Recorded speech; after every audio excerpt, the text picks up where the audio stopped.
இன்றைய மன்னா சங்கீதம் 30:11 வசனத்தின் பிற்பகுதியை தியானிக்க இருக்கிறோம்.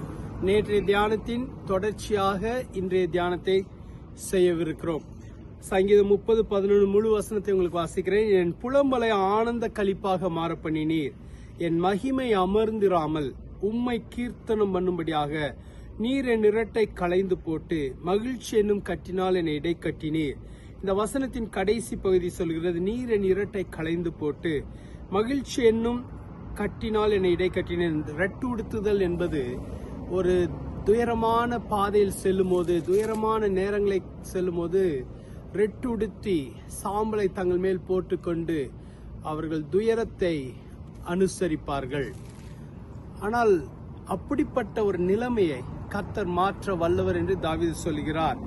தாவீதும் அப்படிப்பட்ட துயரமான பாதையில் கடந்து சென்றதனால தான் தாவீது எழுதுகிறார், நீர் என் இரட்டை களைந்து போட்டு மகிழ்ச்சி என்னும் கட்டினால் என்னை இடை கட்டினீர். துயரத்துக்கு பதிலாக கர்த்தர் மகிழ்ச்சியை தாவீதின் வாழ்க்கையில் கொண்டு வந்தார். நேற்றைய தினத்துல பார்த்தோம், புலம்பலுக்கு பதிலாக ஆனந்த களிப்பை கொண்டு வந்தவர்.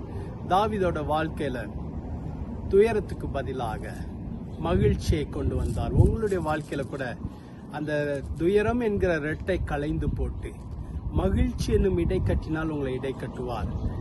அவருடைய மகிழ்ச்சியை உங்களுக்கு தருவார். உங்களுடைய இருதயம் சந்தோஷப்பட்டு மகிழ்ந்து களி கூறும்படியாக கர்த்தர் செய்வார். வேதம் சொல்கிறது, தேசமே பயப்படாதே, மகிழ்ந்து களி கூறு, கர்த்தர் பெரிய காரியங்களை செய்வார். உங்களுடைய வாழ்க்கையில அவர் பெரிய காரியங்களை செய்ய வல்லவராயிருக்கிறார். இரட்டை களைந்து போட்டு மகிழ்ச்சியினால் இடை கட்டுவார். ஜெபிக்கலாமா? எங்களை அதிகமாய் நேசிக்கிற நல்ல ஆண்டவரே, உம்முடைய பிள்ளைகளை மகிழ்ச்சி என்னும் இடை கட்டினால் இடை கட்டுவீராக. அவர்களுடைய துயரத்தை மாற்றி சந்தோஷத்தை கொண்டு வருவீராக. ஆண்டவரே, எல்லா களைப்புகளையும் நீக்கி போடுங்க, எல்லா மன வருத்தங்களையும் நீக்கி போடுங்க. எதெல்லாம் அவங்களை துயரப்படுத்துதோ துக்கப்படுத்துதோ அப்படிப்பட்ட காரியங்களை அவங்களை விட்டு நீர் அப்புறப்படுத்துவீராக. இந்த நாள் ஒரு மன மகிழ்ச்சி நாளாய், ஆசீர்வதிக்கப்பட்ட நாளாய், அற்புதத்தின் நாளாய் இருக்கட்டும். அன்றைய உலகம் தரக்கூடாத ஒரு சந்தோஷத்தை அவர்களுக்கு தருவீராக. ஆசீர்வதியும் வழி நடத்தும் பொறுப்படுத்திக் கொள்ள இயேசுவின் மூலம் ஜெபிக்கிறோம் பிதாவே, ஆமென். கர்த்தர் உங்களை ஆசீர்வதிப்பார். ஆமென்.